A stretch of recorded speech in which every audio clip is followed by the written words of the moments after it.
നമസ്കാരം. ഞാൻ professor doctor K V Pillai, director Keshava holistic medical centre, Chinmaya lane, Ayurveda കോളേജിന് പുറകുവശം, തിരുവനന്തപുരം.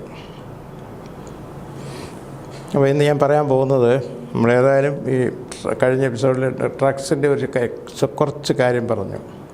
ഇപ്പോൾ നമ്മളിവിടെ നോക്കിക്കഴിഞ്ഞു കഴിഞ്ഞാലും ഡ്രഗ്ഗിസമാണ്.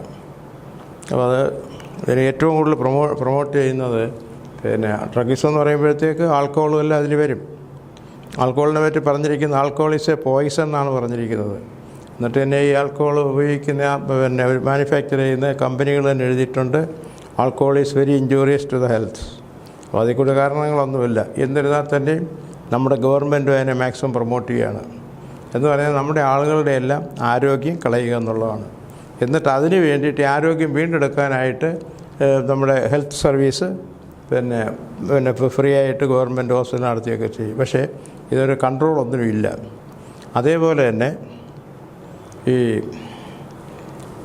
ഡ്രഗ്സ് എന്ന് പറയുമ്പോഴത്തേക്ക് പല ഡ്രഗ്സുകളുമുണ്ട്. അപ്പോൾ അതിൽ വീക്കായിട്ടുള്ളതെന്ന് പറഞ്ഞു കഴിഞ്ഞാൽ ഈ കനാബിസ്, കഞ്ചാവ് നമ്മൾ കാണുന്നുണ്ട്. കഞ്ചാവ് ഒരു സർവ്വസാധാരണമായിട്ട് എവിടെ വേണമെങ്കിലും കഞ്ചാവ് സുലഭമാണ്. ആൽക്കഹോളിനെ പറ്റി പറഞ്ഞിട്ട് കാര്യമില്ല.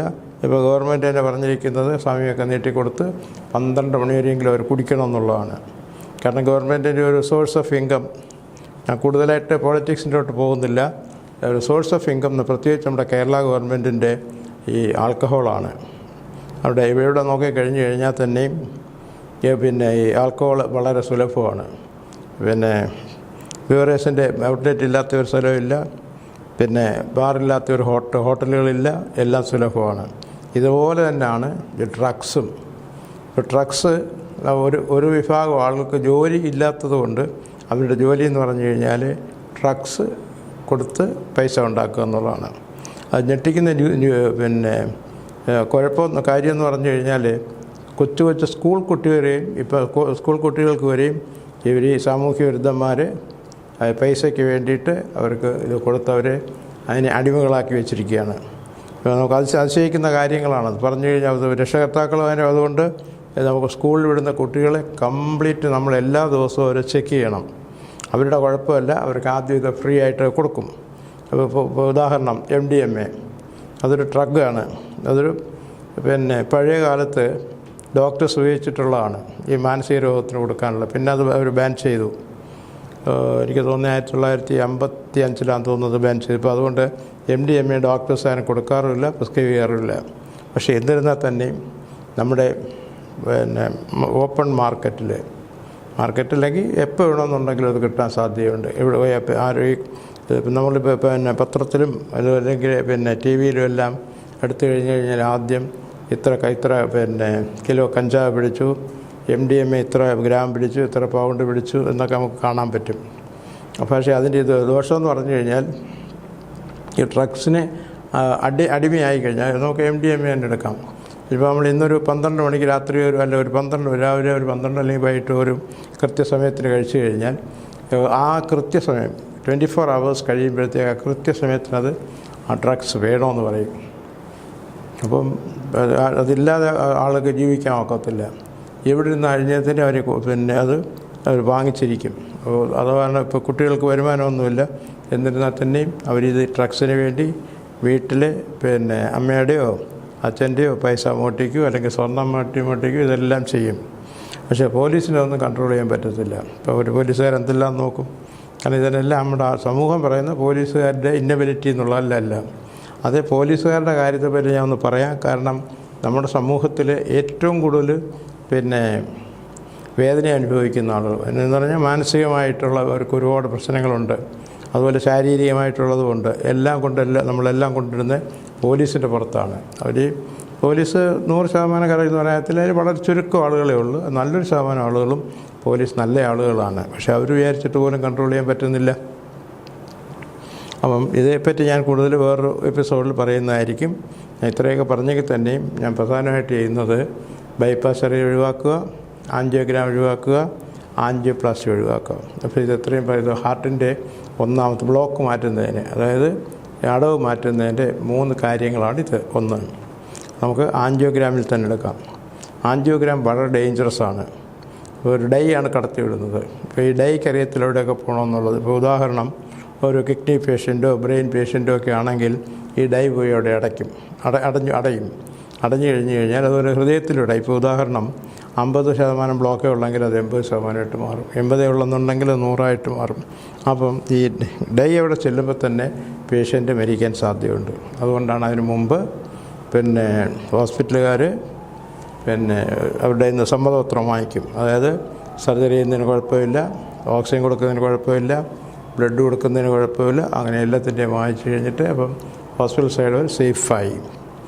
പിന്നെ അത് കഴിഞ്ഞിട്ട് ചിലപ്പം ഞാനിത് ഇതിൽ നിന്ന് വ്യതിചരിക്കാൻ കാരണമെന്ന് പറഞ്ഞു കഴിഞ്ഞാൽ എൻ്റെ നേക്കഡ് ഡൈ കൊണ്ട് തന്നെ ഇവിടെ ഇന്ത്യയിലും കേരളത്തിലും വെളി രാജ്യങ്ങളിലും അമേരിക്കയിലും എല്ലാം ആൻജിയോഗ്രാം കൊടുത്ത് അത് അതായത് ടേബിൾ മരിക്കുന്നതാണ് കണ്ടിട്ടുള്ളത്.